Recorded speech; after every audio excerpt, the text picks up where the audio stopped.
Hey there, this is Raj here from Theratric. Today we are diving into some of the most exciting updates in type 1 diabetes research in 2025 so far. Developments that bring us close to disease-modifying therapies, possibly even functional cures. If you live with type 1 diabetes or follow biotech in diabetes, you will want to hear this. Let's jump in.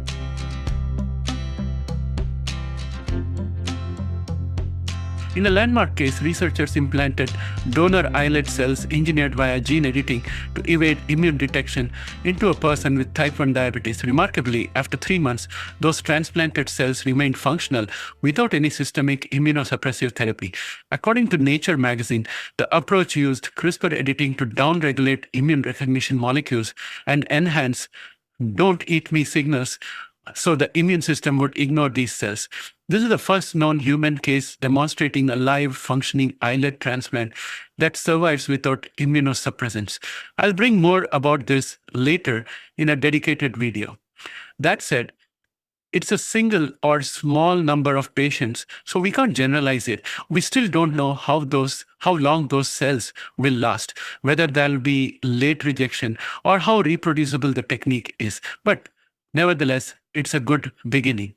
Vertex Pharmaceuticals is developing stem cell-derived islets known as Zimislecel, Zimislecel, or VX880. In early trials reported in the New England Journal of Medicine, 10 out of 12 participants achieved insulin independence at 1 year, meaning they no longer needed exogenous insulin.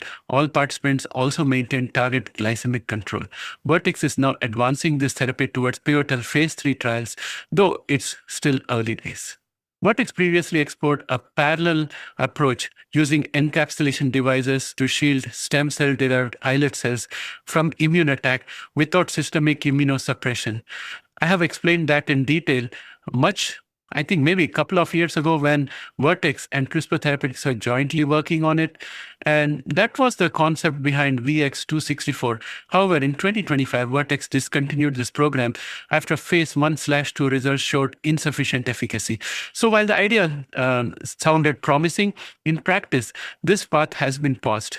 Researchers are developing regulatory cell therapies, including regulatory T cells and stem cells, aimed at re-educating the immune system and reducing autoimmune attack. These strategies may eventually complement cell replacement to improve graft survival and safety. T-ZILD, that is delaying progression in early stage type 1 diabetes, is a monoclonal antibody that modulates the immune system in people at high risk of type 1 diabetes. Clinical trials show that a 14-day infusion can delay the progression to insulin dependence by a median of 48.4 months in stage 2 patients. Health Canada has approved T-ZILD for children and adults aged 8 and older with stage 2 type 1 diabetes, making it the first disease-modifying therapy available in Canada for this condition. Verapamil, which is preserving beta cells in new onset type 1 diabetes, is a calcium channel blocker commonly used for blood pressure. It's now being repurposed to preserve beta cell function. In a trial among youth aged 7 to 17, Verapamil helped maintain higher C-peptide levels compared to placebo after 1 year. Adult trials are ongoing while results are promising. Long-term impacts are still under study. At Sick Kids in Toronto, researchers tested dapagliflozin combined with insulin in teenagers with type 1 diabetes. The trial showed better glycemic control, improved kidney biomarkers, and reduced weight gain. So the therapy is promising as an adjunct, though kidney effects are improvements in markers rather than full functional restoration. Semaglutide plus insulin in type 1 diabetes is also being tested. Currently, there is no verified peer-reviewed trial confirming that semaglutide plus insulin in adults with type 1 diabetes provides the benefits described in earlier summaries. Any claims should be considered unverified unless a source is cited. So at this point of time, I'm not able to cite it as a success, but I'm watching that space and I'll bring you more information as more information becomes available. Misdiagnosis of type 1 diabetes as type 2 diabetes in young adults is a real clinical problem.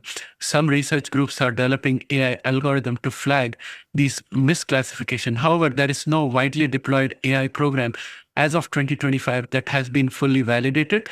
But we should watch this space in future in case there is sufficient training of AI to be able to make some progress out here.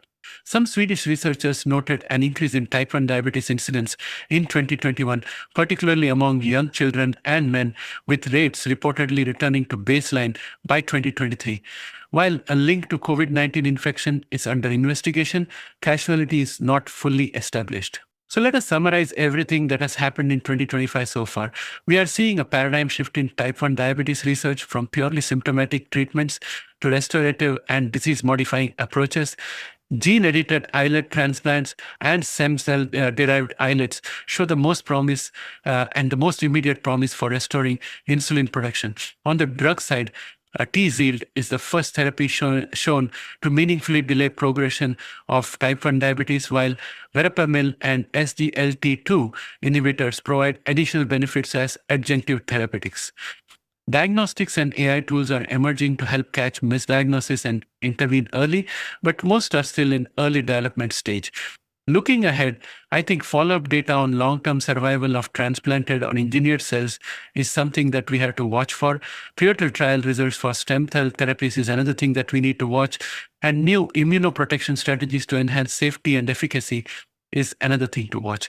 Expansion of disease-modifying drugs and supportive adjunct therapies are gaining momentum. We need to watch how they pan out as more data becomes available. Deployment of early detection and diagnostic tools is another prospect that we have to look forward to as more AI training gets into play. So that's the state of play in type 1 diabetes research at this point of time in 2025, where we are almost at the end of 2025. Remarkable progress in cell and gene therapies has taken place.